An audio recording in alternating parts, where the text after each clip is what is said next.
Wake up. We're inside of 2 weeks until the draft. We got a lot to talk about. I'm here. Damon's here. You're all here. Let's go.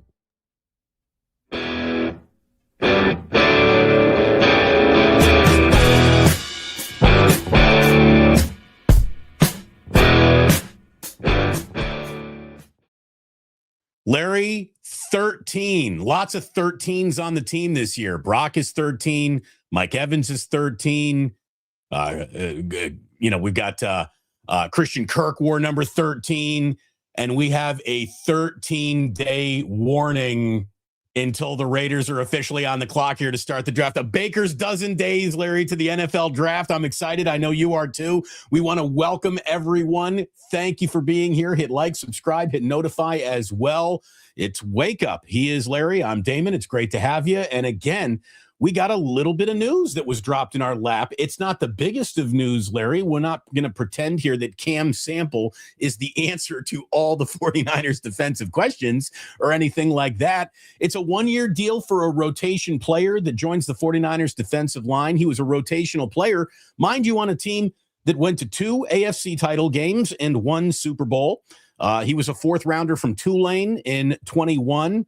A torn Achilles kept him off the field in 2024. He comes back last year, appeared in 14 games, couple starts, 17 tackles, 9 solo, 2 sacks, 6 quarterback hits, a forced fumble. You know, he's never been a truly impactful player, but he's no dud either. And if you think about some of the players that Chris Kasurek and the 49ers have had some success with, I would say that, you know, Cam Sample sort of matches that profile, where you've been around the league for a few years and then you get to the 49ers and you have a better than what we expected out of you season. And certainly Your mic cut out there for just a second. I don't hear you. You don't hear me? You cut out right there for just a second, your microphone. You don't hear me? I think you might want to read. Now I hear you. We're all together. Here we go. We're all good. I can hear you too. You know, Cam Sample is an interesting name, right? You know, he's played 61 games with 5 total starts. He doesn't have great numbers, 85 tackles, 7 total sacks, 1 pass defense, 1 forced fumble, 26 quarterback hits, 8 tackles for loss during his time in Cincinnati. But more than anything, it just gives you another guy, a big-bodied end who can flex inside. I mean, I think that's really the advantage of Cam Sample. You say, well, whose spot does he take? Well, you did lose Robert Beal to Miami. He was a special team stalwart and a backup defensive end. And, you know, I kind of saw there was a couple guys in the local pro day I thought would be, you know, undrafted free agent types that might be good fits to take that spot that Robert Beal vacated when he left. But Cam Sample definitely is going to take that spot as well. I mean, he's definitely here to take that spot. Special teamer, backup, big enough to play inside, versatile enough to play all the 4 spots.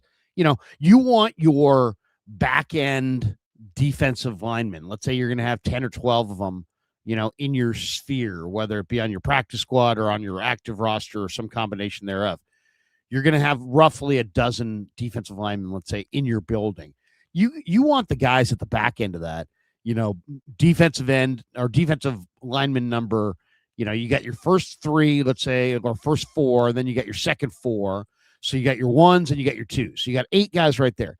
Whoever's defensive lineman number 9, 10, and anything beyond that, those guys have to be able to be versatile, play every spot, and play special teams. And that's what Cam Sample can do.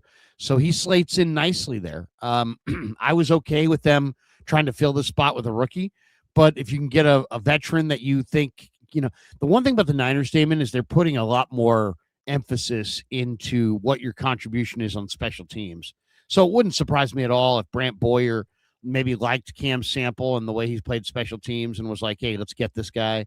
And then Kasurek said, yeah, you know, we'll take a look. We like him too.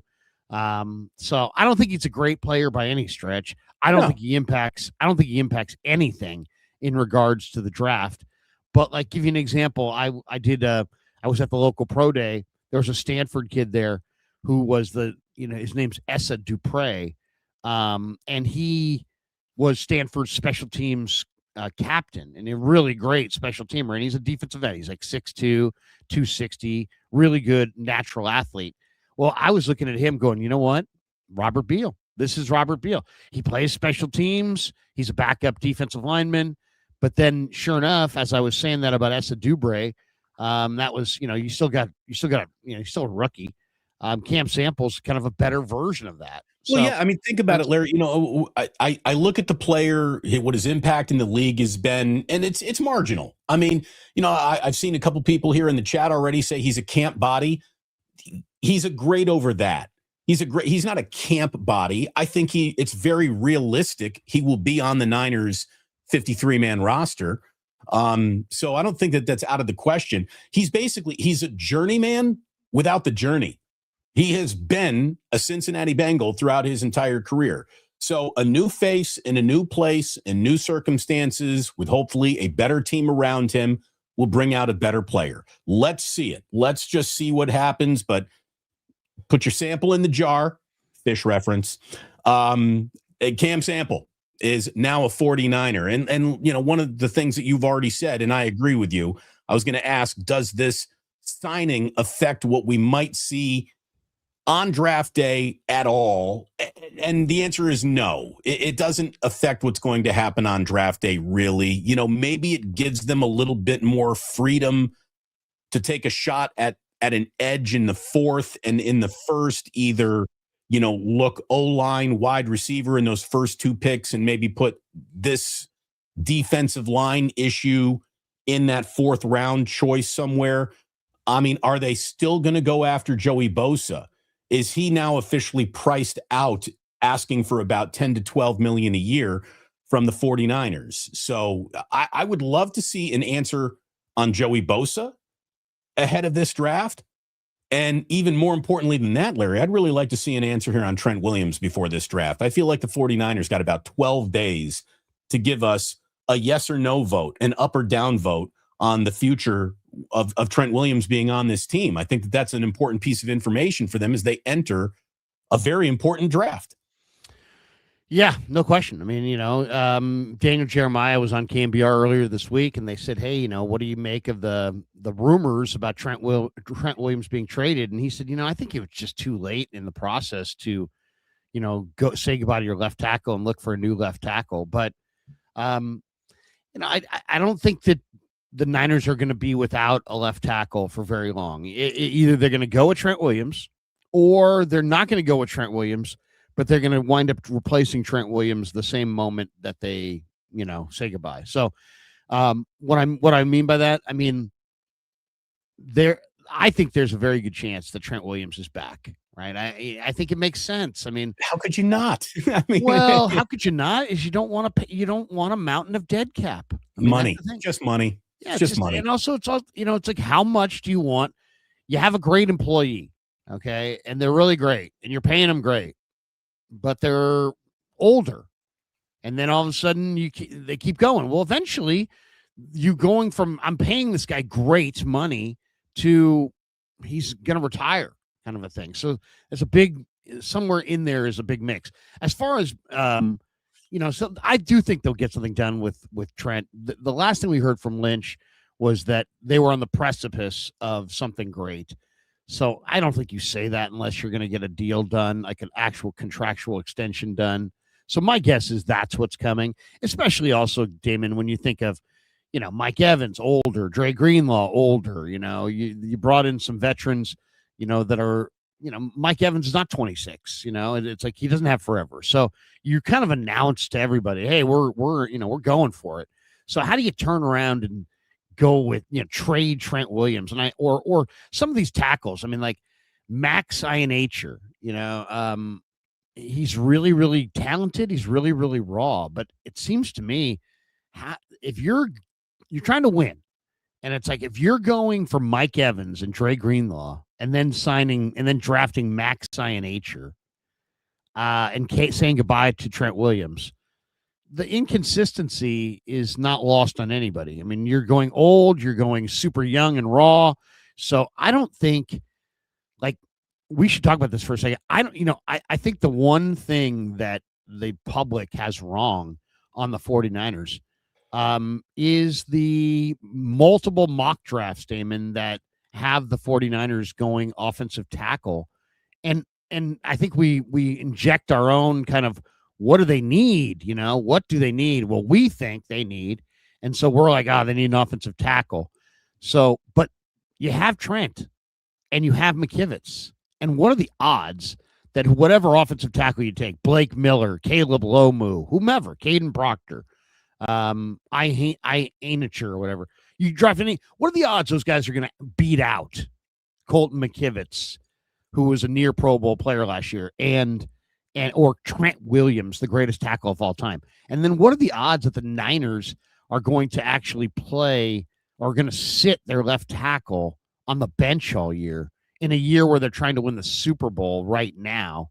I don't think the tackle thing makes sense, but I do think the guard makes sense. And when they come up on their pick at 27, just looking at, your guy Omar Cooper, Matt Barrow's draft crush is there. Yes. Casey Concepcion, probably the guy, that the Matt Miller Intel article said they're looking at a lot of wide receivers. Remember the name Casey Concepcion? A lot of people have mocked him to the Niners. Denzel Boston, heavily mocked to the Niners. I think, Max Ianacher, and Blake Miller, heavily mocked to the Niners. I think it's much more likely that the Niners draft, as Matt Mayoka was saying yesterday, a guard, Chase Besantis, Keelan Rutledge. I'll tell you, if you say to me, I'm going to talk about this a little bit more extensively in the next stream I do later today, but I will mention it here. The one problem the 49ers are having is that they're missing in the draft, and they're duplicating their picks. They're forced to duplicate their picks. So, Damon, the last 3 number 1 draft choices for the Niners have been a defensive end, Mikael Williams, a wide receiver, Ricky Pearsall, and a safety in Jair Brown. Those were the last 3 drafts. Those were the first pick they made in the last 3 drafts. Right, and they're still looking at all of those positions as positions of need in this upcoming draft. That's the point. I mean, today you could argue that defensive end, edge rusher, wide receiver, and safety might be their 3 biggest needs. Right. Well, here's the thing. What I'm saying? I'll give them just a little leeway on the Bryce Huff retirement, sort of opening a door that they thought they'd already closed there. But yeah, it's a problem. When you miss on draft picks, when you don't fill a roster spot, when you're not getting production out of, your heavy draft capital investment, it is a problem. Yeah. And it has probably been the biggest problem that the 49ers have had. I know everyone wants to put anything and everything that the 49ers do or don't do under the umbrella of, injuries. Well, injuries have been a problem for sure, but a lack of proper evaluation and getting bang for your buck out of your draft picks is as much of a problem as injuries have been.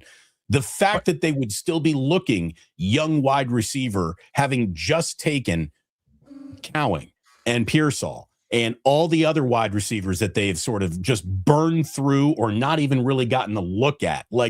How can you have Jordan Watkins under your umbrella for 12 months and be as completely clueless about what his real prospects to help you out next year might be today as the day he was drafted? Well, how about Cowing? You've had Cowing for 2 years. Exactly. How many years did they hold on to Danny Gray where the guy did nothing? Well, and that's kind of why they had to draft Jordan Watkins, because they drafted Danny Gray and he turned out to be nothing. So yeah, I mean they've redrafted and they've had to. I mean, this entire regime. I mean, I could literally go through the entire list from Solomon Thomas on down.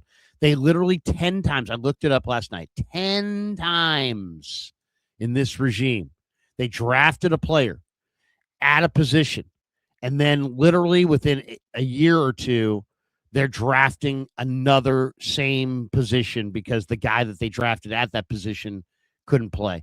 And then I also get a laugh at this when you get a lot of people who are draft experts this time of year.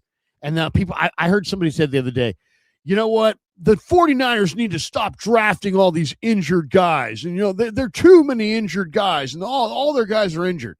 And then like the very next sentence, he's like, all right, I think what they ought to do is draft Malachi Lawrence out of Central Florida. Well, dude, Malachi Lawrence has already had surgery on both shoulders, and now you're advocating to sign him because you don't know about that surgery, those surgeries, but you're yelling at the Niners for drafting injured players, and then you're advocating going to get one of the more injured players. So I mean, it's like there's just we're in a land now where people just.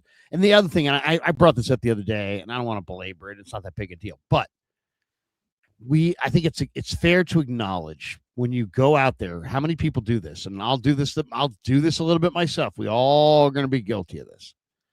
We've been following this draft process for the last couple months, and we've all looked at a lot of mock drafts. Too many. Now, if the real draft differs compared to our mock drafts, we're going to assign blame and all kinds of, we're going to be pointing the finger and this guy dropped, this guy rose, this guy. In reality, we were just guessing how the NFL viewed these prospects to begin with. So look, yes, our premise was that this guy should have gone top 10. That guy should go first round. This guy should go second round. This guy should go. I said this the other day. I'm a buddy of mine is a scout for the Carolina Panthers, right? And he called me and he's like, Krug, can we I want to go over some of my notes on some of the guys. We have some meetings coming up, and I want to get it totally.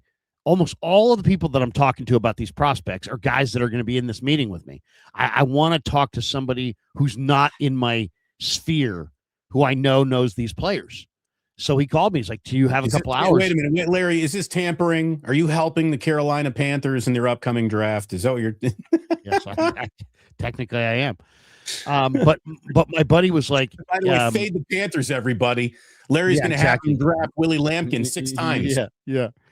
The Panthers have 17 picks in the 7th round. Unbelievable. What has gone on here? Larry just traded back from every round. Yeah. I traded back, and now I have no picks. The draft's over. I just kept trading back. I wound up with nothing. All right, that would be a great one. So I said to him, I said, I really like Chris Bell as a receiver. And he's like, oh yeah, he's Chris Bell. He's like, to me, my board goes Carnell Tate, Mekhi Lemon, Chris Bell. And I said, oh, that's interesting. I go, who do you have after that? And he's like, I actually have Ted Hurst. And I go, well, he's even further down the line. I go, who do you got after that? And this is like in front of Jordan Tyson, Omar Cooper, Casey Concepcion. So I'm like, wait a second, you have these guys in front of those guys? Oh yeah. And I'm like, well, tell me why. And he starts going into it, right? So, I mean, whatever, a couple days later or whatever, I'm doing a mock and I'm like, yeah, you know what? I really like Chris Bell over, maybe on day 2 over these other receivers. And I got 9 know-it-alls on Twitter immediately like, he's not a first rounder. Well, why? Why is he not a first rounder? Because you said so? Because Mel Kiper hasn't mocked him there? Because CBS Sports hasn't mocked him there? The reality is Chris Bell was a great, great player who was slated to go probably 15 to 20, tore his ACL, and is rehabilitating it. And they're saying he's going to be ready for camp and looks really, really good. And I guess has passed all the tests. But because of that ACL, he's going to fall from 15 down. But we don't know where. We're not sure exactly what his range is. Look, so, I'm not trying to. People who are just like, he's not Denzel Boston. He's not Kate. It's like, dude, how much time before you start going and telling people who is what and who isn't what? Just ask yourself this little question: how much time have you spent actually watching not highlights but games? Look, most people, Larry, it's not an exaggeration to say that most people who want to do a mock draft, who are just people, just fans, just wanting to get into the conversation, get a little attention, find themselves, appealing to other fans of the same team. A lot of these people watch 2 or 3 YouTube videos after they've read an article saying, go watch a YouTube video on this guy. And they watch that. And all they watch is the highlights. There's absolutely no study of low light videos at all because low light videos really aren't available to people. And there is. You don't know. Old Scout said you don't know. Hold on. I love mock draft season to a point, and then it becomes the single most overblown, obnoxious disinformation, no real anything to be gained from it campaign as we see in media. It's almost like to release a mock draft publicly, you should almost have to go and get a DMV license for that. Like, are you a licensed mock drafter? Are you just a fan who's like, here's how I hope it happens? And that's fine either way. You and I, do we have a little bit more information? Do our 20-year careers in this business inform us a little bit more than the average guy? Yes. Does your scouting background inform you a bit more than the average guy? Yes. But even we would have to admit, we're just spitballing. We're just guessing. We think we might know what happened, and then the team turns around and tells us it's AJ Jenkins, for goodness. And it's like, what? Where did that come from? You must have information that we don't have, or you're looking at shit that we don't even see. What are you doing? Well, that's a good example too, though. Do not, it's like people, the Niner fans and fans of the team are so hoping that their team is right, that if you like a player and the team likes a different player, immediately they'll be like, you don't know what you're talking about. I'm telling you who I think's good. They're telling you who they think's good. We'll find out who's good. But just because I said they're good doesn't mean that I'm right. And just because they said the guy's good doesn't mean they're right. See AJ Jenkins and basically all of the Niner drafting during this regime. Nothing. They haven't gotten it right. So don't tell me if I like some guy and they don't like him that I'm wrong. They might be wrong. Heck, they probably are wrong. You know what I mean? Their track record says they're probably wrong. Look, all right. So I mean, before you blindly back your team and start, casting aspersions on anybody who doesn't say that what they did was great, just realize that they've fucked it up a lot. Recently. We're going to go through this first round. We're going to watch this first round 13 days from now, and everyone's going to come out with their instant reaction grade, which is just absolutely worthless. And I've been accused, Damon, you say the same thing over and over and over again because it's true. And I don't pivot to total bullshit when I am on the truth, period. And here's the truth. Nobody knows anything, including NFL general managers. And the only thing that will show whether or not player X can play in this league is when they begin to play in this league. I don't believe that at all. You don't believe that either. Third. Come on. Larry, this is not a crapshoot. This is not a crapshoot. But a third of the first round drafted this year, statistically, a third of the first round draft picks.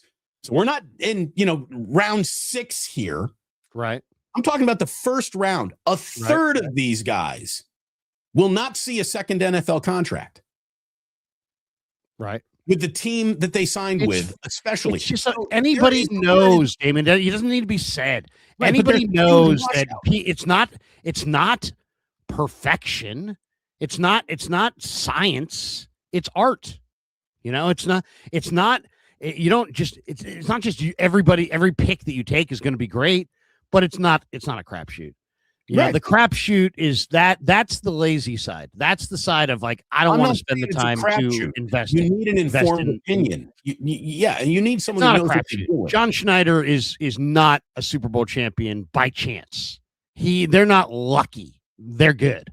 And Howie Roseman's not. The Eagles are not one of the great teams in the NFL. Not because Howie is just a lucky guy. He's good, and they know what they're looking for. And they know what they want. So you're right, though. It's not a science. But are we saying officially, John Lynch, he's bad? No, I'm just. It's all anecdotal. I mean, look at it this way: if I showed you Les Snead and his Rams draft history over a 3 or 4 year run there, you'd be like, Les Snead should be fired. I mean, we were talking about Greg Robinson and all kinds of donkeys. If I showed you John Schneider's track record of drafting in the final, let's say 3 or 4 years of the Pete Carroll, when him and Pete were together, you'd be like, John Schneider sucks. And look at these guys. He took a guy who got crashed an ATV and got arrested 3 times. Malik McDowell. He took this guy and that guy. And there were Jermaine people who Ifedi. wanted Schneider fired just based on the Russell Wilson trade. Right. I mean, I know Seattle people that literally, Damon, within 2 years of sitting here right now, were like, John Schneider's got to go. And right now he's literally on top of his profession. So, it's not, and he's great at what he does. So it's not luck, but it's not science. And it's not, you're right in that this is why when you trade like Myles Garrett or Trent Williams or any real player for picks, you can't trade him for pick. It has to be picks because there's a failure rate in picks.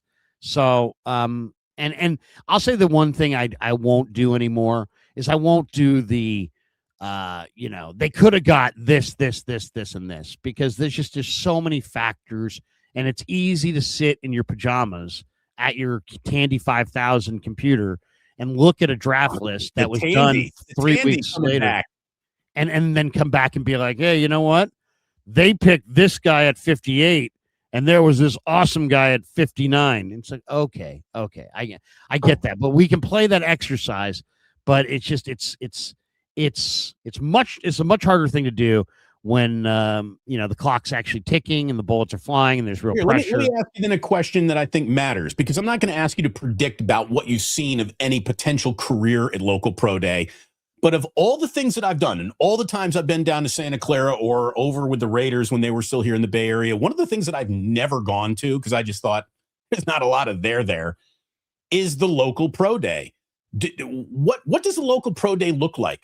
Does it look like a training camp practice? Does it look like does it look like normal NFL Niner practice to you? Or are there different drills entirely that they're doing? Take me through not who popped on NFL Pro Day, but just what the process is like. What do they do with the guys? It's the same thing as practice. It's the Niner assistant coaches. It's literally the Niner practice. They stretch in the middle of the field as a group. They run sprints, usually like offense on this side, defense on that side, special teams over here, and 3 groups, and they run sprints. Then they huddle in the middle of the field. They talk for a minute, and then they break off into individual with the assistant coaches, and the offensive line prospects go with Chris Furster. The defensive line or prospects go with Chris Kasarik. The running back prospects go with Bobby T. And they just go like they would go exactly on a Niner practice to the same part of the field.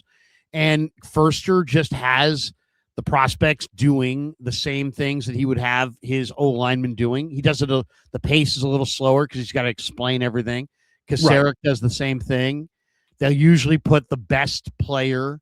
What I like about it is, if you know their process, it's like they really scouted it for you. It's like they took in the regular season, the best player goes first. So like when the receivers are going, Juwan Jennings was at the front of the line. When the linebackers are training, it's Fred Warner, it's Dre Greenlaw, the best guys at the front. And then the guys who are just signed today or guys who are at the back of the depth chart go last. And there's like a pecking order.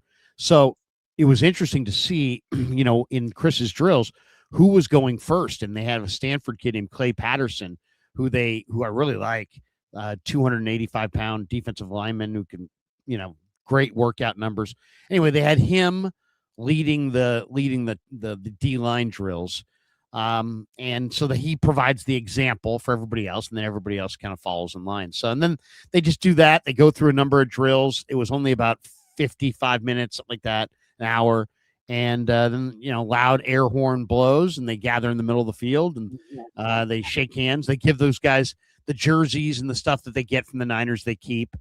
And everyone's a little different because, like, if you're in the rules is that you have to either go to college locally or high school locally or be from within like 100 miles of the facility. Right. Well, if you're the Saints, they have a lot more players in the Southeast, so their pro day probably has all kinds of guys from Louisiana, LSU, guys who played in the SEC. For the most part, you got Cal, Stanford, San Jose State. There's not a lot of big time programs out here. So you do get some high school athletes who played for some big time programs, but you also Right, have just kind of the modern day guys and the yeah, I or mean, well, not modern day, but like De La yeah, Salle. You mean yeah, they? De La Salle. All right. Yeah, they all the local guys. So like, if you went to Reardon, like there was a kid from Reardon a couple years ago there. Last year Teddy Buchanan from St. Ignatius was there. Let me Heck, just Tom ask Brady. you, Tom is Brady there went to this thing. is there a single name that stood out to you? I'll keep an eye on that. Don't give me 9 names here. Just give me one. I'll give you two. I'll give you two names. There was a bunch of guys that were there, and Matt Mayoko did an article, kind of recapping the best players that were at Right. local. The first pro guy he days. talked about was the Stanford tight end who wasn't even there, Roush, right? Yeah, he didn't show up because he's going to be drafted in the 3rd round or 4th round, and he didn't need to show up. But He might it's be more drafted by the Niners in the 4th round. Yeah, I mean, who knows? I mean, and maybe the fact that he wasn't there maybe is an indication that they're not that interested in him. Who knows? I mean, that's just kind of a guess. But two guys that stood out to me. One, I've already mentioned one of them, Clay Patterson from Stanford, 6'3", 285. Started his career at Yale, was a graduate student at Yale, then transferred to Stanford for his final year, played in the ACC, was all ACC honorable mention. The motor is unbelievable. He's very, very strong. He put up a 35-inch vertical at 280 pounds, which shows great training. He looked amazing in the drills. He's probably not going to be drafted because he's not 320. He's 280, 285. But he's got a motor on him, and he's strong as hell. I loved the way he looked in the pass rush drills. I mean, I loved it. I mean, this guy was violent. I mean, he was really something. And his testing numbers are really, really good, and he's a smart kid. So I really like him. I don't think he'll be drafted. He'll probably be undrafted. So that's a undrafted, like, who is he be replacing? Like Kalia Davis or Jordan Elliott, something like that. Clay Patterson, Stanford, number 1. Number 2, the Jacob DeJesus from Cal, who, Damon, I mean, he's small, and he's 5'7". He's 5'7", but he caught 108 footballs this year. 108.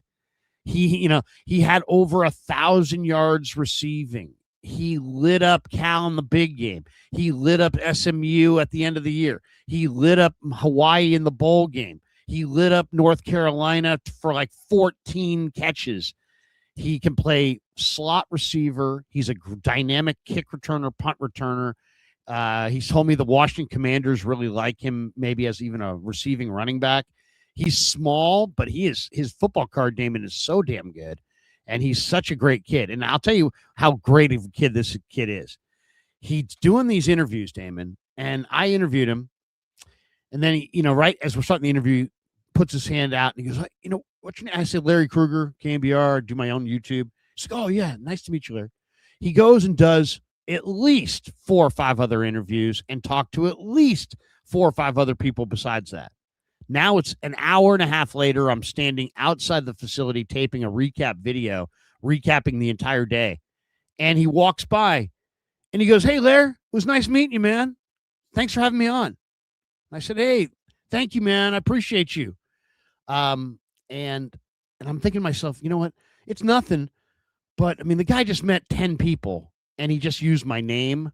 I mean, this is a smart kid. This is a smart kid. He's from Manteca. He's going to be undrafted, maybe, unless somebody may take a flyer because he is so damn productive. One of the most productive players in college football. But if he does go undrafted, Damon, I'm inviting him to training camp as, there's Junior Bergen. Go beat him out. You got a shot to make the roster as the last guy. You could be a receiving running back / special teamer / wide receiver / whatever gadget player. But this kid is so productive. I'd like to have him in camp. It's great to have everyone here. Hit like and subscribe to both channels if you would, please. Just as importantly, hit that notify button. And that way, whenever Larry and I go live, either together, collectively, individually, you will be made aware of all of that. And with the draft, again, being just 13 days away, now certainly the time to lean in. By the way, thanks so much. Let me thank Ike's. If anyone is thinking about a sandwich, it's going to be a very soggy weekend, I think, here in the Bay Area. It's going to be a lot of rain. So maybe just stay inside and eat your emotions away. Get yourself some Ikes. And Larry, I know you got a couple of other eat your emotions away opportunities for people. Well, yeah, Pig and a Pickle, the title sponsor of the Krug Show. Check them out. They're in Emeryville, Corte Madera. They'll be opening in Petaluma later on this year. Go say hi to Damon and Mary. Get some brisket chili. Tell them that Krug sent you. Love Pig and a Pickle. Fantastic barbecue. They've been with me since the start. Thank you, Damon and Mary. Also, the Krug Show is presented by Prize Picks, America's #1 sports picks app. Prize Picks is super simple. You must. So is Damon Bruce Plus. You just pick more or less on player stats or even game outcomes and build your lineup. It's available in most states, including California. So if you haven't checked it out yet, use code HMA. When you play $5, you'll get $50 in lineups instantly. Actually, let's jump right into our Prize Picks lineup for today. Prize Picks is America's #1 sports picks app. And the reason I like it, it's really simple. You're just picking more or less on player stats or game outcomes or whatever and build your lineup and you're in. No complicated stuff. Just what you think is going to happen in the future in the game with player stats. Use code HMA, play $5, get $50 in lineups instantly.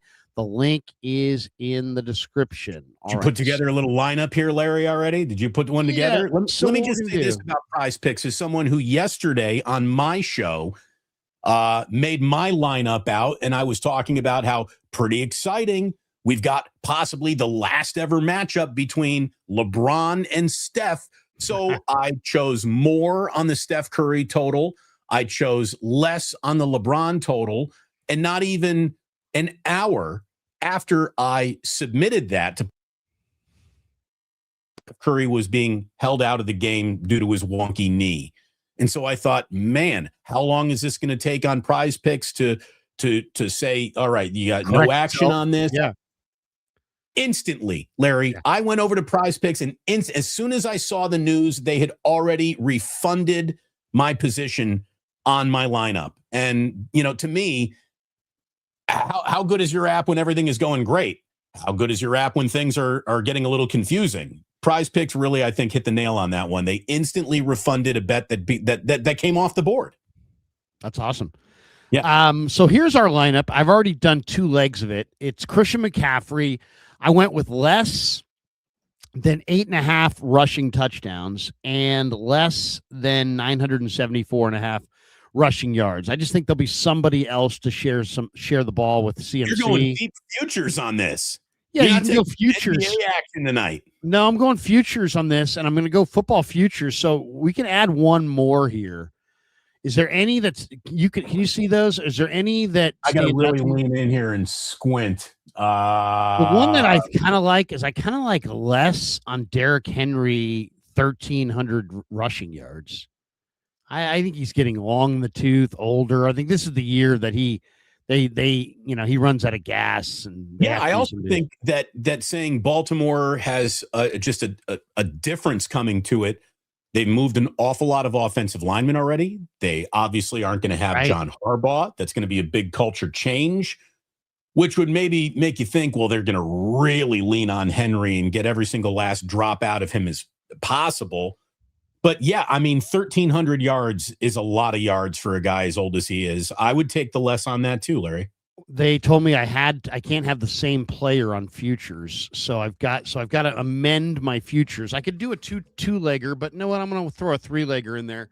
So let me see here. Let me just do this. I'll type the third guy. I think I'm going to go with is Mike Evans.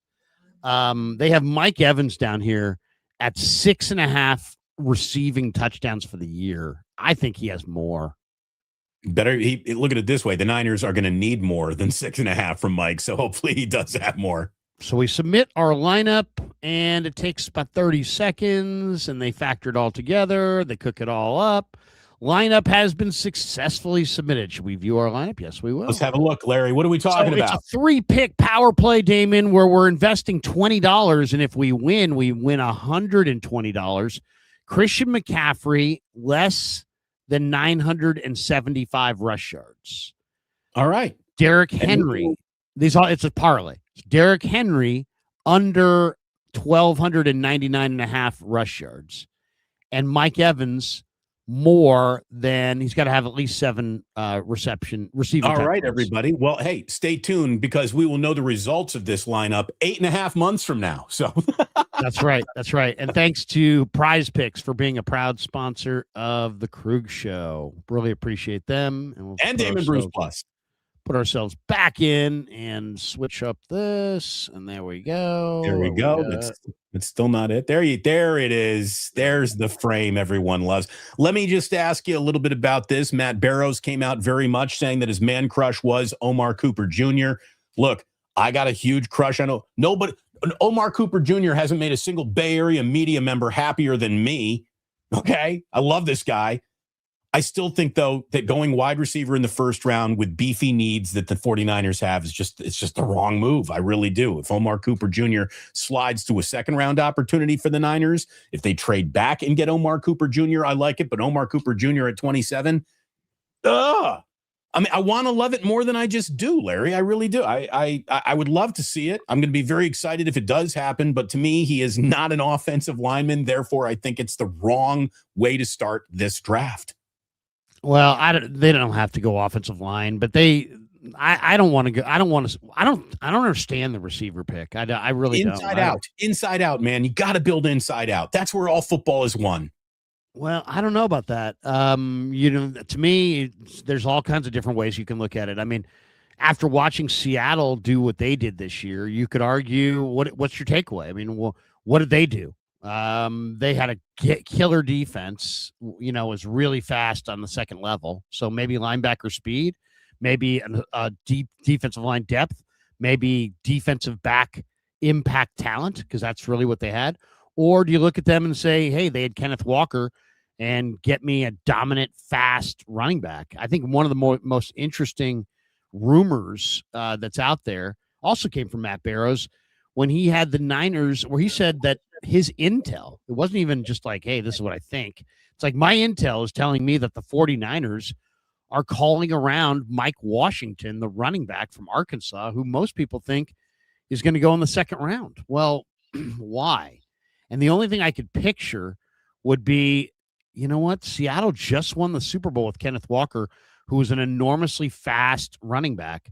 And running is becoming a bigger part of the game again. And is it possible that the Niners, who could not run to the outside last year, was it because they couldn't block it?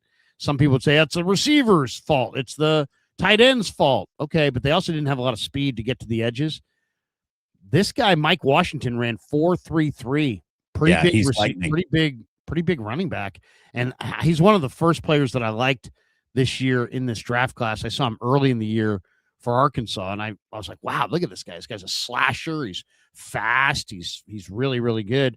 But he also has 10 career fumbles, and that's kind of goes against the Shanahan desire to not have guys who fumble. So I don't know what's going on there, but what do you make of that? Because could the Niners go running? I mean, what do the Niners really need? They need a bunch of things, but they really also need explosives. Like you win in the NFL when you get explosive plays and limit them on defense. And the Niners were the slowest offense last year, and I think that's bothering Shanahan.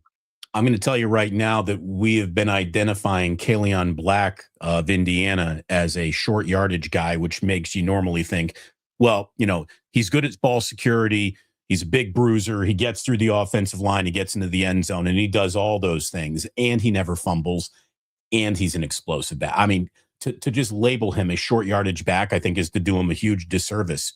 Who labeled him a short yardage back? Guy had 1,000 yards this year. Right, but you can look at a lot of people in this and say, well, Roman Hemby was more of the, in between the 20s back where Kaleon came in the red zone a little bit more. Look, they had two guys that they really, really liked and used them both. I just think that I would much rather see a guy like Black drafted in the 4th than a running back taken in the 2nd round, because we also know this about Kyle Shanahan. No matter what he says, no matter what the intent is, he gets into a game, he looks at Christian McCaffrey, he's like, I'm getting 40 snaps out of this guy today, period. It's just until Christian McCaffrey is carried off the field. Until Christian McCaffrey is carried off the field, there will be no we split running back carries with the Niners. Unless Kyle has another he's found a new offensive Jesus, and he's going to do things completely different than what he has done in the McCaffrey era. McCaffrey, if there are 600 carries, McCaffrey's getting 525 of them. I mean, that's what the last couple of years tell us. But the fact is that Shanahan is on record as stating that that's not what he wants. He wants to change that. He wasn't. I mean, he wasn't. It's not like Shanahan's always been this one back guy. That's not the case. In Atlanta, he had Tevin Coleman and the other guy, the Florida State guy. And here with the Niners, he was going Indiana running backs. It's the Indiana running back show here. Tevin Coleman, they had Devontae Freeman was the other guy they had. And then with the Niners initially, he had, Mostert, but he also used Jeff Wilson, and he had kind of a committee. When Mike Shanahan ran the show in Denver, he had TD and Terrell Davis, and he was kind of the guy. But other times when he didn't have TD, they used kind of a combination of backs. Clinton Portis, Mike Anderson. There've been, Reuben Drones and other guys. So they just, I don't think Shanahan is absolutely tied to only using Christian, but I just think he says it, he wants somebody who's got similar skill set to Christian. And Mike Washington is super dynamic. I mean, there's no question. I mean, 4.3 speed. He's 225 pounds. Kalon Black, though, is a really gutty runner. And I really like him in the 4th round as well. Never fumble, Larry. Zero fumbles. He's incredible. Not only that, I mean, if you watch the All-Star game, which is, the All-Star game is watch his pro day at Indiana. Watch the pro day at Indiana. He was unbelievable. Go watch the Senior Bowl. Go watch what he did in the Senior Bowl, because in the Senior Bowl, that was an absolute clinic. There were 3 runs in a row, all to Kalon Black. All that were runs between the tackles, and he runs and he gets 3.5, 4 yards. And they're like, oh, Kalon Black over the right side for 3.5, 4 yards. And then it's this, and he's not down yet. He carried the pile 4 or 5 yards on each of his first 2 or 3 runs in the Senior Bowl. It just showed determination, leg strength. This guy's fight, and this guy played an entire college football season, all of the playoffs, played in the Natty, and still he goes to the Senior Bowl the very next week, and he looked fresher than all the other backs because his footwork is outstanding in his desire. So, Kalon Black Black, Damon, is more than a running back to me. Kalon Black would be, if I were like the Raiders, or if I were a team that really sucked for a long time, I want this guy. It's not coincidental that Cignetti won at JMU with Kalon Black, and then took him to Indiana and won at Indiana. He absolutely is one of the primary reasons that Cignetti had the success that he had. This back is a special back. This back has great heart, great determination. And to me, if I'm going to put a guy, I guess my focus as we get closer to the draft is people, because you don't draft players, you draft people. You can be the greatest 40 time, but if he's got a drug problem, you've drafted the wrong person. He could be the greatest. This guy has got 45-inch vertical. Fine. But if he's late 5 days out of 7, you don't got something. You don't got anything. It's about people. So you got to get the right people. And Kalon Black is not just the right player, Damon. He is, I hate this phrase, but it's true.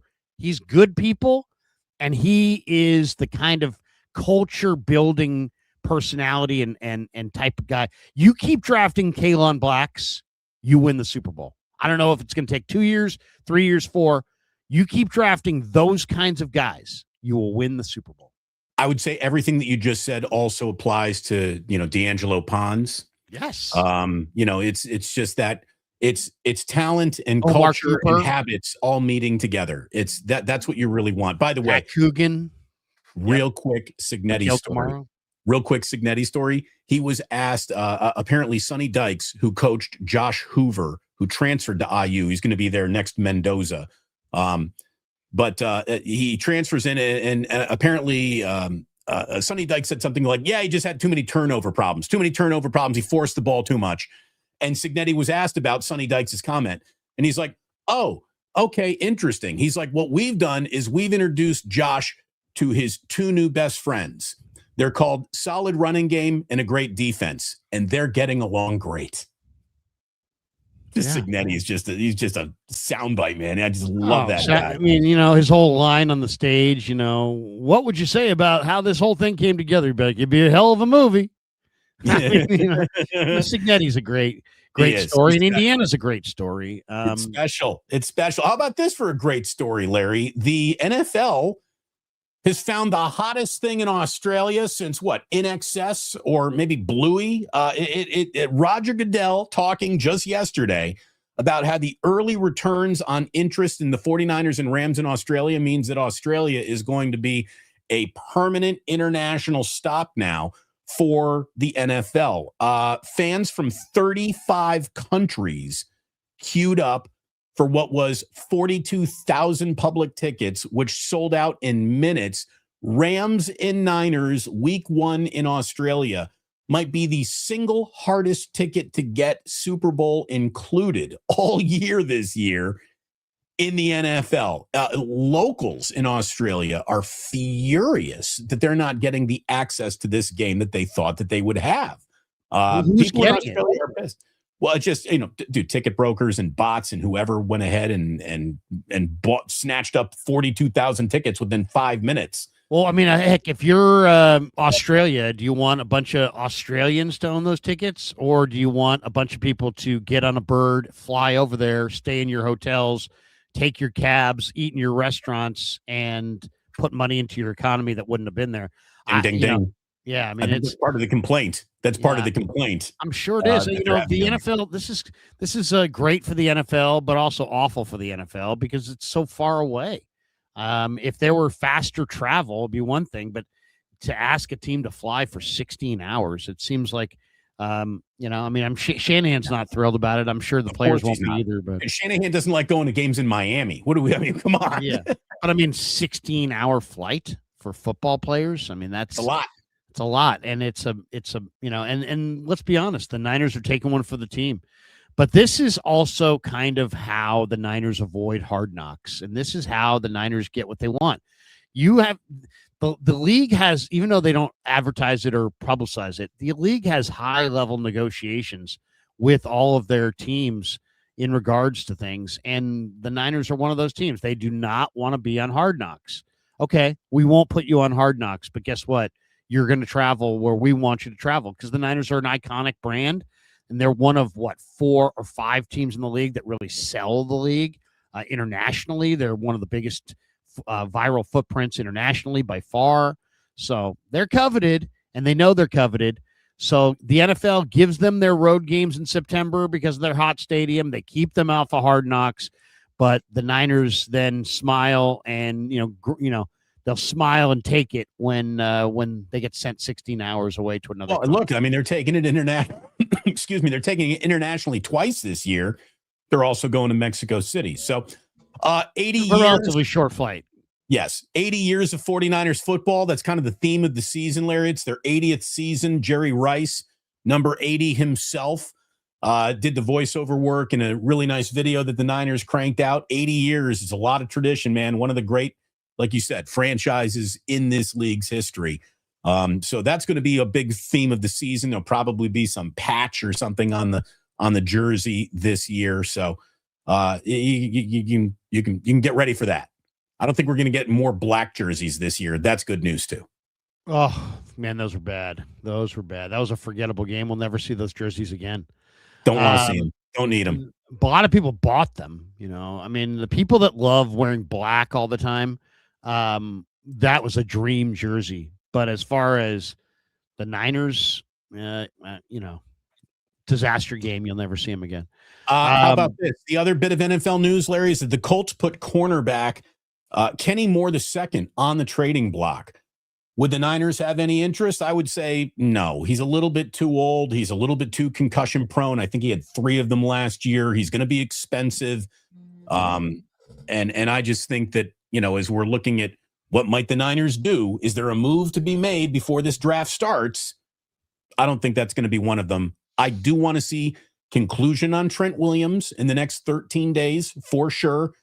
And it's time to flip Ayuk. I mean, you're either trading for him or someone's going to come and get him or not. And they want to do that before the draft, right? So next 13 days, I think those are the two biggest stories to look on. Trent Williams returning and Ayuk getting bounced. I will say this about Kenny Moore, by the way. Kenny Moore is one of the best slot corners in football. He's been a key figure there. They will get something significant for him. He's played his best football, but he is a great slot corner. I mean, if you were a team that was a slot corner away from a championship, man, you'd probably move a day 2 pick for Kenny Moore. But I don't see the Niners Kenny doing Moore's it. not worth a day 2 pick. I don't think that's best slot corner in football. He's the best slot corner in football. The numbers are there. Go look him up. He's tremendous. I mean, look at what this guy's really, really good at maybe one of the most difficult positions. He's only been held without a pick once in his entire career. He's the guy. He's a blitzer. He's a cover guy. He's just really, really. He's a specialty guy. He's a former Pro Bowler. I mean, he's a great, great player. But he also had his snaps go down last year. He's getting a little bit older. His 3 contract concussions was restructured. He's 30. He's 30. Yeah. So I mean, anytime you're talking about a 30-year-old player, it's probably not worth a day two pick. But then the question is, it's supply and demand. And with these specialty players that are really, really, there's only a few of them out there.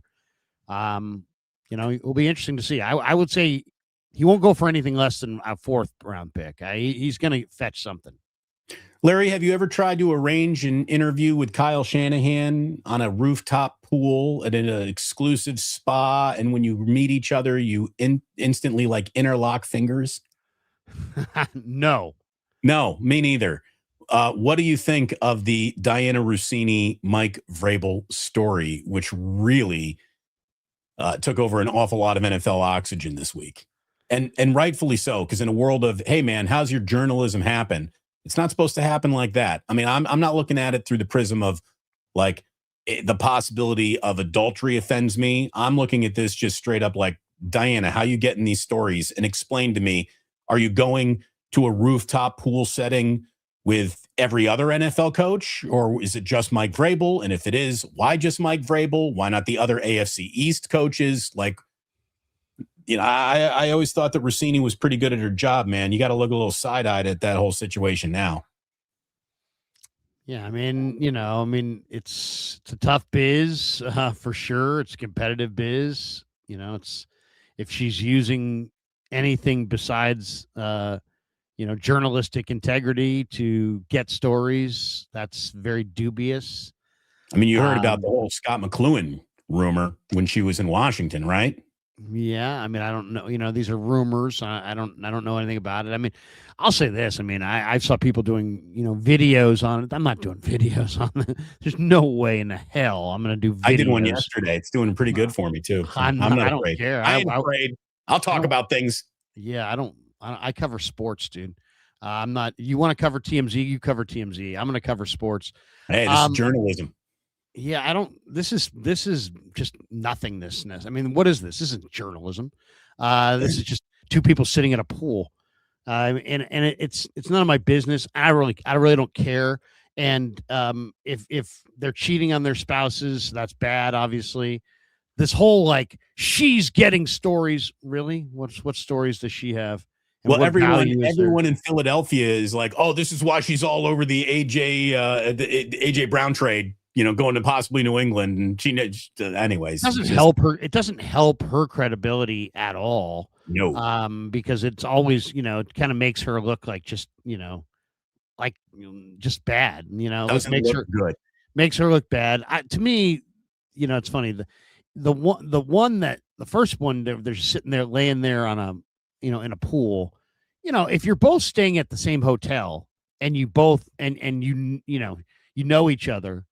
I don't think that's that strange that he's, laying there on a thing in the pool, but it's the interlocking fingers. Yeah.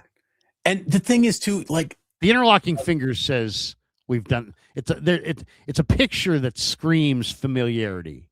Let's just say that's the thing. It's very good to be friendly with the people that you cover, but you can't be actual friends. That's the difference. Well, you can be friends. You can be friends. I don't think you. I think you absolutely can be friends with people you cover. You just have to understand. Dude, if I found out that the 49ers invited you to the Cabo crew, come vacation with us, Larry. We would have questions about your intentions. You know what I mean? Like, so you can't. You can I mean, really? I wouldn't think anything of it. Like if you said to me, "Hey, I'm super tight with Shanahan and I'm going to Cabo," good. I wouldn't think anything of it. I wouldn't think anything less of you. I wouldn't think anything less of them.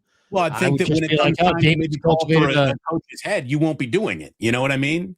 Well, if you're shamelessly covering people, I would question you whether you're friends with them or not.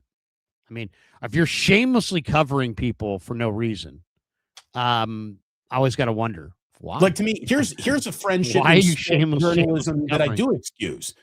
Like a legitimate friendship that's like I think of Tolbert and Steve Kerr.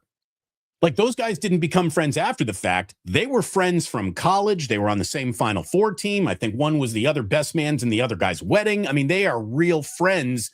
And then they just happen to have a professional relationship in the same media market many years down the road. That's a friendship that I can excuse. I know there's just people go crazy. Like, it's every, you've heard the old saying, everybody's a fucking hypocrite. Have you ever heard that? Everybody's a hypocrite. If you want to take enough time, I can dig up, I can make you a hypocrite. I can make myself a hypocrite. Everybody's a hypocrite. So I'll give you an example.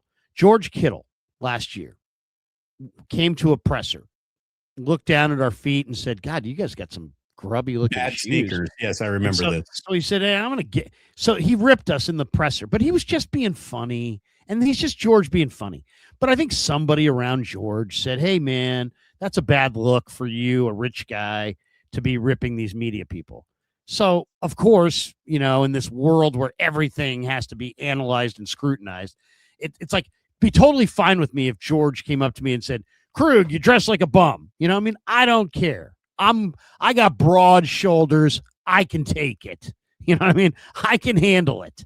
But in this super softball world that we live in, I'm sure some media relations person said to him, hey, George, man, that's a bad look. Or they're responding to like the one person who was like, George ripping, Kruger and Grant and Killian, what is he? Look, he makes millions and, whatever. So I'm sure he saw some of that. And then what did he do? He sent us all Nike shoes. And on mine, like the toe of the Nike shoe has a KMBR logo on the toe. It's pretty freaking cool, actually. And I think he did that with a bunch of people. Well, I took them. They're in my closet. But some of the media people acted like if I were to take those shoes, I might as well just kill myself. I might as well be no longer covering this sport because I'm a shameless, I'm shameless.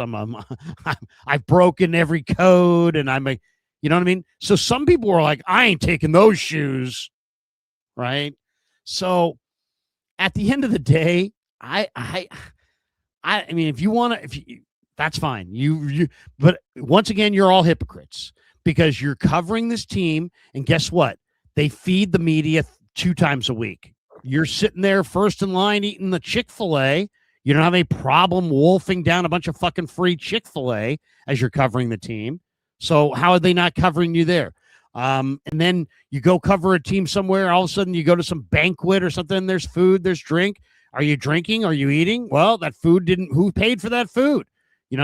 Every single person who covers the media has taken some free whatever, free food from the team, whatever. So don't tell me you're above the fray. I'm the one person. I would never lower myself to take shoes. Journalistic integrity. Right. I am not taking those shoes from Kittle. Okay, fine. You draw your line on you're not taking shoes from Kittle, but you're still going to eat 5 free fucking hot dogs and 9 free fucking nachos. And, it's like, come on, bro. I mean, who are you fooling? It's just very, it's very like, it's very inconsistent. Almost all of these people that are covering the media are covering teams. They're taking something, they're getting a discount on whatever, they're this or that. They're getting some kind of meal they shouldn't have gotten or they wouldn't have gotten, and it's paid for by the team. Are they sitting there refusing to eat lunch at the facility 17 weeks a year? No, they're eating their free fucking lunch. So don't tell me about your holier than thou. I can't take shoes from Kittle because it compromises me, when I will rip the hell out of the team and the general manager and the coach to their face constantly. And most of the people that cover the team are kissing their ass, kissing their ass, asking bullshit nothing questions about Monday, relationships. Larry. It's just. On Monday, I want you to bring the shoes to Wake Up. I want to see these shoes. Let's take a look at these shoes. They're guess not only this, Damon, it's that white Nike shoe that's super popular. It's like all white Nike shoe. I put them on. I measured myself without them and with them, because every time I put them on, I feel taller. Damon, and a solid inch and a half of extra height wearing these shoes. I am 6'1.5". I'm 6'3" in these shoes. Pound it, pound it, pound it, pound it. Congratulations. You look bigger. That's crazy.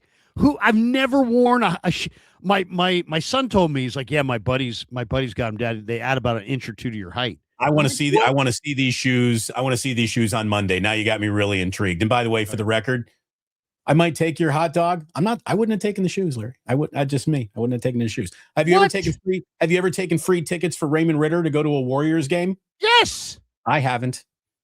You should. I won't. And I'm not even really in the business anymore. Why don't you really think that in my opinion, your integrity is about what you say, who you say, and how you say it. What you say to who and who you say it to and how you say it. It's not tied to did somebody give you something. Now, if all of a sudden I got George Kittle shoes and I became I don't know, somebody who has a YouTube channel that only says the Niners did it right, yes, it looks like they did it wrong, but no, they did it right. If I was that kind of, it was a master plan. Yeah, it was all part of the master plan, and I got a chart I can show you. This bad draft pick. No, anyway. If I started busting out charts that reflected that the Niners were a good drafting team, then question my credibility. But don't question my credibility because I'm wearing shoes that Kittle bought for me. I'm going to question your credibility because I know you got an inch more now on your height. I don't know. I don't believe that height anymore. I'm 6'3". I'm 6'3". By the way, I did an interview yesterday on KMBR with Tosh Lapoy, the new Cal head coach. Yeah. And I was joking with Tosh. I'm like, Tosh, if you need an extra body, I'm out here. He just starts ripping me on KMBR. He's like, I've seen your videos. I don't want you or anybody that looks like you anywhere around my football field. I'm like, whoa, bro. Thanks, coach. Thank you. I'm like, easy, Tosh. Easy, bro. Let's hit these supers, Larry. All right, let's do it. First of all, before we hit our supers, let's tell you that the Krug Show is brought to you by Habbas Law. We asked about their billboards. Do you smile a lot? Then it got real. Omar Habbas said, we meet people in the hardest moments of their lives. It's on us to restore dignity and a financial future. So, traumatic brain injuries, loss of a limb, spinal cord damage, a life change in seconds. When everything's on the line, choose the team that understands that. And that's Habbas Law. Thank you to Habbas Law for being a proud sponsor of the Krug Show. 1-800-INJURED. They will fight to make it right. Great people. And they will buy you shoes. No, Habbas Law. They will fight to make it right.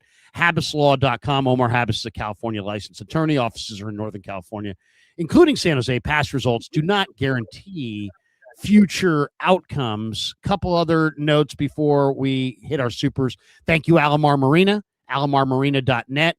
Float and dine on the Sacramento River, 5999 Garden Highway, open Wednesday through Sunday. Great restaurant, awesome spot. If you haven't been there, you need to check that out. And thank you to Novato Chevrolet. Go see David Corral. He's the man to go see. He will get you a screaming deal Tell them that Krug sent you. The owner is Gus. They're a fantastic family-owned dealership.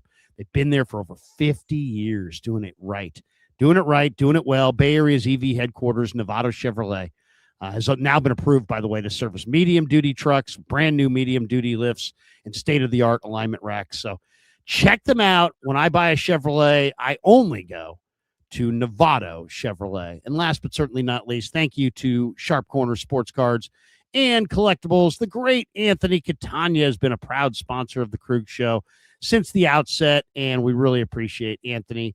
He's offering free shipping to everybody who is a Krug Show fan. Just say you're a Krug Show fan, and any item you buy from Sharp Corners, he will ship it for free. Ship it, baby. Ship it. He will ship it. All right, here we go. Let's hit our supers. We have 9 in the house here. This guy's like, historic stuff. When did Krug and Lombardi have a falling out? We didn't have a falling out. I just like to make fun of the fact that he does charts and is very positive. All right, here we go. Michael, Hurst, Brazel, or Bell in round 2 over wide receiver in round 1. I'll tell you what, who's got an official public position on Hurst and having a little crush on him is Greg Cosell. I was watching Cowherd the other day and he was talking about Hurst. Oh, yeah.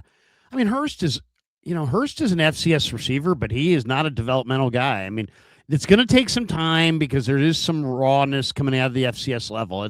It's going to take a little time. He says Hurst, Brazel, or Bell. I like Chris Bell. I think Chris Bell is Chris Bell reminds me of a poor man's T.O. He runs by you, through you. The Niners badly need an in-breaker guy with no JJ, no IU, no Devo. He reminds me of one of the 5 greatest wide receivers of all time. I mean, come on. Yeah, no doubt. This guy is 6'2", 225, and fast. The Dane Brugler scouting report is the beast is like, this guy's got a different gear. He's the acceleration on this guy. The word they used, rare. And I agree. That's what stands out about Chris Bell to me. Rare acceleration on a big-bodied guy. Who reminded me of that? T.O. He reminds me a lot of T.O. I love Hurst, though. Brazel, not as much. But I would go Bell, then Hurst, then Brazel. Fuji says, is there anything you would change for a local pro day? Anything I would change? Yeah, I think I would. I think I would. I think if I were the 49ers, a couple changes I would make to their practices. They charge money. Okay, now they didn't charge money for these, right? For pro, nobody was allowed to go to local pro day except for media and scouts and that kind of thing. But they charge money for training camp. Okay, money. Costs money to go to those games. Practices. To those, yeah, exactly. Practices. I say games. Put more into it. Give those people free food and drink. Give them more shade. Give them more water free. How about put them somewhere on the field where they can actually observe practice? Get them there was a better point. vantage point. Yeah, there was a point last year where the stands that people were sitting in were a solid 400 yards away from the actual practice field. Yeah, no, and don't give me excuses about why you can't do it. Do it. And then here's the other thing. If you're going to do what Damon just said, and because I'm sure the Niners would have a reason that they were 450 yards away, 3.5 fields away at a different angle and this and that. I'm sure they have reasons, right? Fine. You have your reasons. That's fine.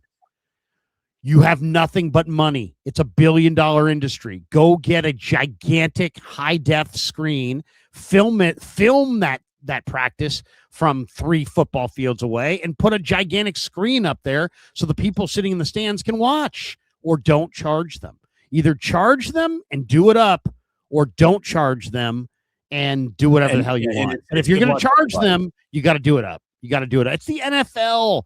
Dude, I was at a practice last year where here's the configuration of the field. like this. Here are the people over here. There's another field this way, horizontal, but across that field, they were on that horizontal field. They were on the vertical field. The fans were sitting in front of a horizontal field. There was a vertical field. They were practicing on the vertical field furthest away from the fans. Right. And Running then the players were all standing like this, Damon, across the board. So not only you couldn't see anything from where the stands were, you couldn't even see, even if you had binoculars, you couldn't see because there's a wall of fucking players there. Right. It's like, do not do that. It was embarrassing. What was that? I think you lost audio there for a second. Now you're back. Something happened. It was like all of a sudden that. Anyway, if you're not gonna charge them, do what you want. If you're gonna charge them, do it right. Do it better. Do it better, and get your sponsors involved. You got food sponsors, get them out there. You got food trucks, get them out there. You got and you know what? This sounds like Marty Lurie, and he's always been right. If you're gonna have a bobblehead day, give a bobblehead to everybody in the stadium, not just the first 15,000 fans. Right. Everyone gets a bobblehead. I think he pushed for that on Marty Lurie bobblehead day. Fuji Simeon says, is there anything you would change? Oh, there we go. We just got this one from David Esger. Malachi Lawrence seems like a typical Lynch reach. Plus, he has an injury history. Perfect. Can we just take a certified stud? Take a guard. Yeah, I mean, seriously, you know what's the least sexy mock draft I've seen is the Niners taking Chase Besantis. But you know what? No. Chase Besantis is a dominating left guard in the SEC. And the Niners, I mean, let's at least be consistent here. If you're going for Mike Evans, you're trying to win now.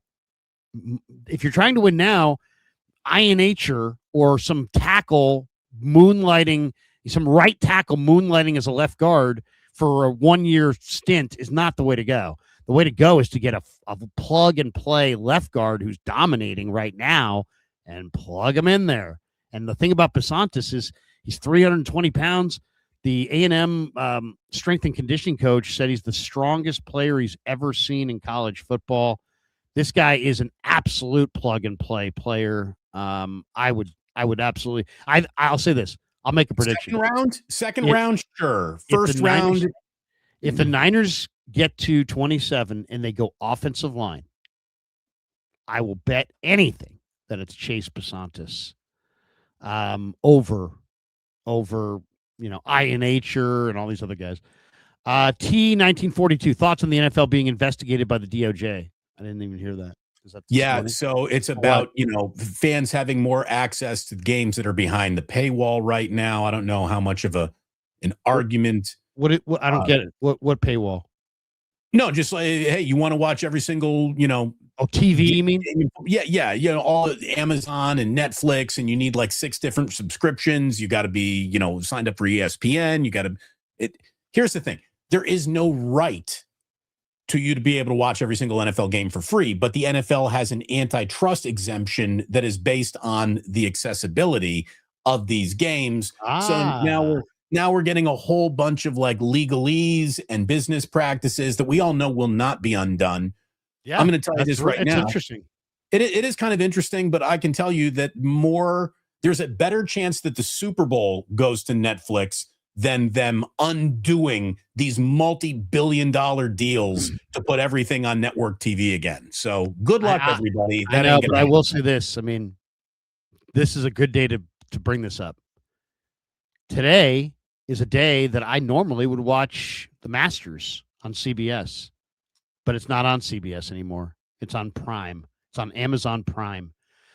I'd love to know, Damon, because I know there's no way that these numbers can be anything but just totally one-sided.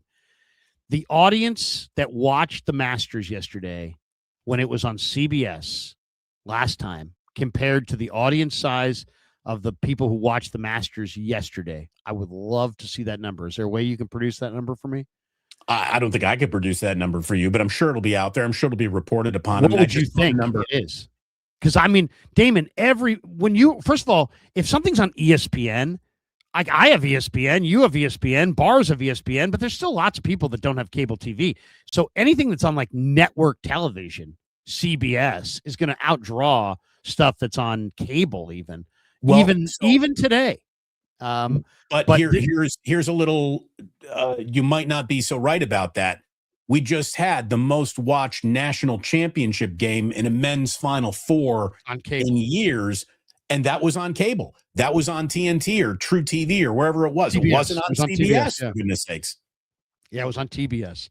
Yeah, so is that different though? At least, I mean, like, give you an example. I have Prime on the TV in the house, but I don't have it on this TV in my office. I wouldn't mind watching the Masters right now. Well, what do you mean? How many people signed up? You can use the same login to sign in on your office as you do inside. You just put it on your TV, Larry. I'm not sure actually, because I got to do. This is a different system out here, but I think what you're saying is for most people that would be the case. Okay, so if I go to that, I can maybe go to the Masters here. But I mean, how many people? Even just changing the access points, it's obviously a little bit more difficult to get Prime than it is to get network television. So, what do you think? I mean, do you think it was this way? Do you think the audience was the amount of money that is being earned by that new deal dwarfs the NFL's interest in bringing more people into the tent for free on any network? So there you go. They are for profit. More for-profit than any for-profit entity you've ever seen in your life. The NFL, again, if it could make more money playing games with no one watching them, they would do that than have anybody watch them. Would they trade their antitrust exemption for the ability to be left alone to do whatever the fuck they want to do? That might be tested. That might be tested over time. That's pretty much where this is with the DOJ coming up right now. But I don't even know. I mean, is the DOJ even the DOJ anymore? It's who knows what the fuck is happening. Okay, so I can watch live. I can sign in. Okay, there you go. Yeah, you can sign in. I mean, it's not nearly as easy as CBS. CBS. There it is. I bet you there's a lot of people that just didn't. Did you hear about the Dodger fan who doesn't have a smartphone? He's got a flip phone at best. He's like some 80-year-old guy. He's had season tickets for 50 years, and they've completely canceled physical tickets. And they canceled his season tickets. They're like, you have to get a smartphone. He's like, I don't want to get a smartphone. They're like, you're out. That is just a thing to do, right? Not just a shitty thing to do. I mean, that's pathetic. Yeah. That is pathetic. It's like you're so eager to kowtow to the younger audience that you screw over your older audience. Fuji says, if the NFL ever sends the Niners to play an overseas regular season game in Saudi Arabia, Larry should go, then frame the show as Lawrence in Arabia. That could happen. Too much sauce. You guys have been in the industry for decades. How often do you see female reporters and coaches and players involved in extracurricular activities? Never. Not often. Never. I mean, none out here that I know of. Yeah, I mean, I'll just say this. The women who are covering sports are keenly aware of the fragility of the relationship and the whole setup, and are very, what I would call extreme professional to avoid any idea or even outside view that, you know what I mean? That's been my experience. Yes. That's been my experience. It's like the women that cover sports they're not there to like try to date the players. There are exceptions, but for across the board, they're almost more professional because they know that they're being held to a higher standard, which whether that's fair or foul, the rules are different, and that's just real. Yeah, no doubt. Steve says, when was journalistic integrity at its highest? Is it at its lowest point now? Feels like it. You know, the whole Elon, we have citizen journalists. That's counterintuitive. You cannot be a citizen journalist. So, you know, you can be like, hey, I caught a picture. I was in the right place one time. I'm the only one who can show you this. There you go. There's some, You can be a I mean, citizen. watching Nick Shirley do his, fraud videos. I mean, there's a guy. I mean, look what he did. Look what he uncovered, and look how basic his skill level was as far as his verbiage, his questioning is like, it wasn't like he was like, whoa, look at that. But journalistic integrity, I think I don't think it's really changed that much. I really don't. I think people, for the most part, are I think I don't see a lot of journalists that lack integrity. I see people that aren't journalists. And here's the other thing too, by the way. I'm not a journalist. Damon's not a journalist. We're not journalists. Know the difference, okay? Before I mean, I've heard people say this to me. You're no journalist.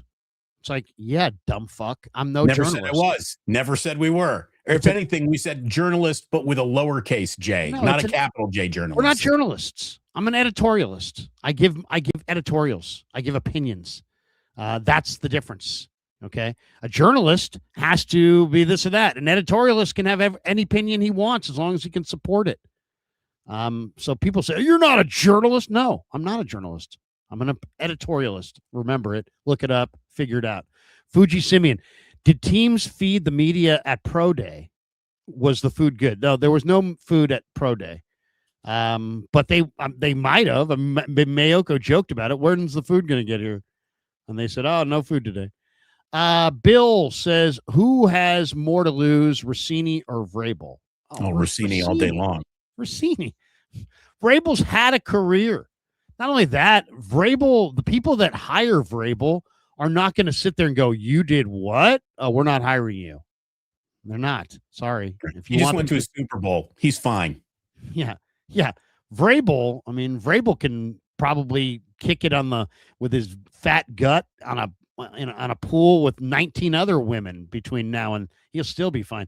TV says, if you were an executive at The Athletic, how would you respond to the Rossini Vrabel optics? Would you consider termination? No, I think, I don't know. What do you think, Damon? That's a good one. I mean, I would say, reassign, but her value is in her NFL contacts. Look, we're having a meeting for sure. We're certainly having a meeting how you either better get in a fucking pool with 31 other NFL head coaches right now or never do anything like that ever again. Yeah. I mean, the bottom line is the photos looked like taken from a distance. So that's the thing. So my questions about it were like, what was the agenda? Who sent that photographer? Who's trying to get something out of this?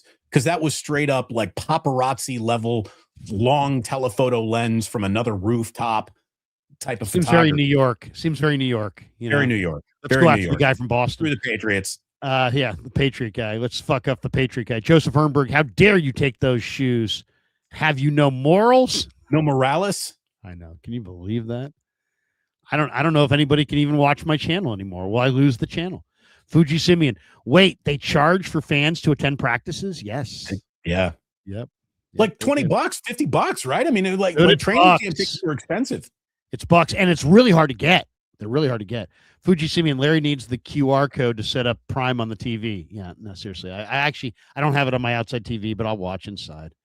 But I want to go to Augusta one of these years. I gotta make the pilgrimage. Fuji says elderly Masters. That is now officially the hardest access to broadcast to get. By the way, they just the Masters even tamped down on like a 4-day pass to the Masters is like $16,000 to $20,000 right now. I know. My daughter lives in Atlanta, and one of her roommates, one of her friends, she works with, is I guess really wealthy family. Like, oh, we're going to the Masters. The passes just arrived. How much did that cost? You're like, oh, I have no idea. We just got them. I didn't even ask.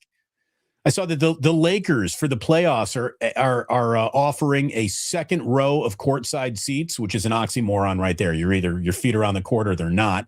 But I get it. You're right behind courtside. It's a second row for courtside. And I just thought, oh, good. Finally, the 1% finally gets the access that's been eluding them. Yeah. Too much sauce. Rossini called her husband average on the live stream. Yeah, I saw that. Yeah. I married an average guy. Oh, God. Well, look, I mean, you can say that jokingly in the moment, and it's a moment in the joke, and then you get photographed with the head coach and interlocked fingers, and then people reinterpret that, right? Well, could you imagine if, all of a sudden there was just some smoking, female coach, and some media person started dating her? I mean, right. All of a sudden the Warriors' next coach is some just absolute knock down, drag out, incredible beaut, and all of a sudden you've got all these.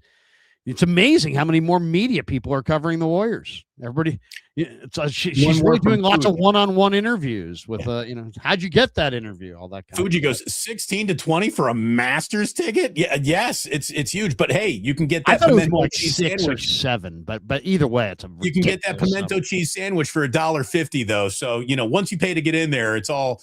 Did 1975 prices. The Masters will do more in merchandise in 1 week than any major league team will do over the course of a major league season. A buddy of mine went and got me a Masters hat years ago, and it's really cool. It's all tattered now. It's old.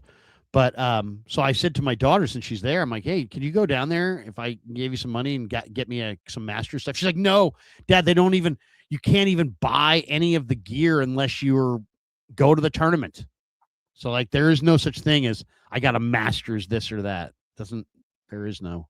Yeah, no, it's again, nothing screams expensive like exclusivity. And that's what the Masters is all about. That's going to do it for us. Thanks to all of you. Thanks to our sponsors. The links are in the description for all of the sponsors. Hit like and subscribe on your way out the door. If you haven't hit notification, click that notification bell so every time we go live, you'll get an activation little ding saying, hey, don't miss Damon, don't miss Larry. We're back on Monday. The draft is drawing closer. We'll have more to talk about as it gets a little closer. I know we were unable to link up on Niners Nightly this week. We'll do something together next week. Yes? Little Niners Nightly. I think there's only one day, so we'll figure that out, but we'll definitely hook up next week on Niners Nightly. Right. For Damon, I'm Larry. Have a great day, everybody. Thanks for watching.